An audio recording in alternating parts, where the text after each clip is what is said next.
mois de mars, mois consacré à la femme. Aujourd'hui, femme servante. Je suis en face de moi, je suis accompagnée de la servante Irène Otepa. Bonjour. Bonjour madame. Bonne fête de la femme. Merci. Bien que vous êtes aussi professeur, mais j'ai quelques questions à vous poser.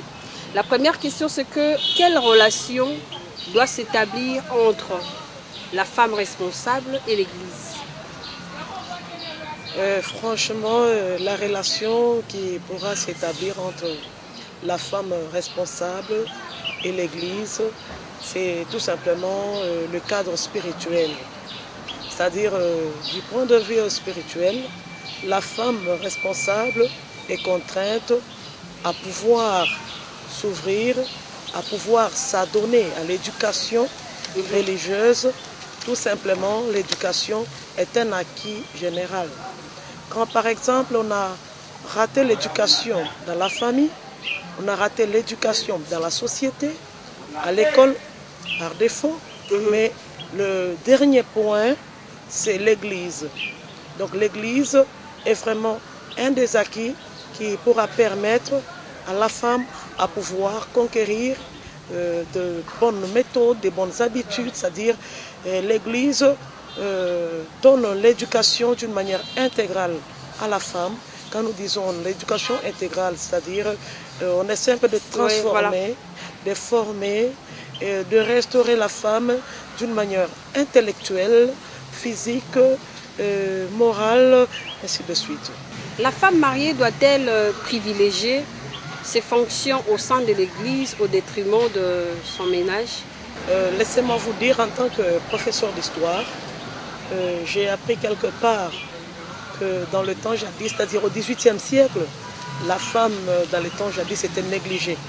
Mais à un certain moment, il se pourrait que les grands philosophes, qu'on appelait les philosophes de lumière, le siècle de lumière, c'est-à-dire le XVIIIe siècle, a pu chercher à élaborer la liberté de l'homme. Et quand on parle de la liberté, c'est-à-dire on voit aussi la femme. La liberté dont on parle ici, c'est-à-dire on cherche à libérer l'homme de l'esclavagisme. C'est-à-dire même du point de vue chrétien, on a eu tendance, la chrétienté a voulu libérer la femme des liens et de cet aspect limitatif.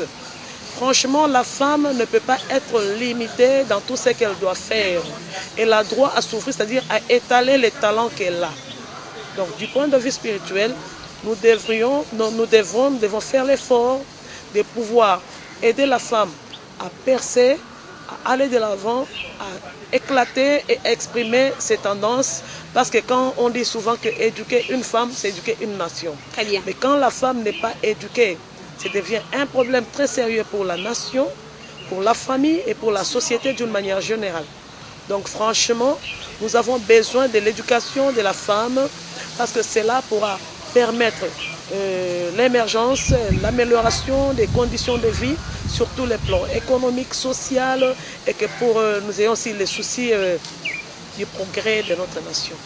Très bien, merci. Alors, quel dividende que la femme doit tirer dans l'Église? Oui, franchement, je suis servante de Dieu. En tant que servante, ce que j'enseigne beaucoup plus aux membres de l'Église et surtout aux femmes, c'est d'être d'abord femme exemplaire. C'est-à-dire une femme exemplaire, c'est une femme qui doit faire l'effort d'être baptisée spirituellement.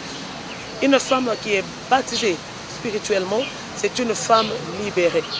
C'est-à-dire, elle est écartée des mauvaises sémences. Elle est déliée de toute forme de lien. Nous avons différentes formes de liens. Il y a les liens de famille, les liens de milieu qu'on fréquente, ainsi de suite. Donc spirituellement parlant, une femme devra faire l'effort de pouvoir faire habiter le Saint-Esprit dans son âme. Et qui a le Saint-Esprit est sanctifié, et qui a le Saint-Esprit est riche et béni. Et quand une femme est bénie parce que le Saint-Esprit a pris place dans son cœur, dans sa vie, dans ses projets, sachez que les fruits de l'Esprit selon Galates 5 vont pouvoir maintenant habiter dans cette âme. Franchement, le Saint-Esprit n'habite pas n'importe où, il n'habite que là où il y a la sainteté. Okay. Et pourtant, cette femme est appelée à fournir les efforts pour marcher, pour conquérir cette sainteté. Comprenez un peu, madame. Voilà, étant servante de l'Éternel, comment peut-on aider la femme congolaise à émerger dans son pays?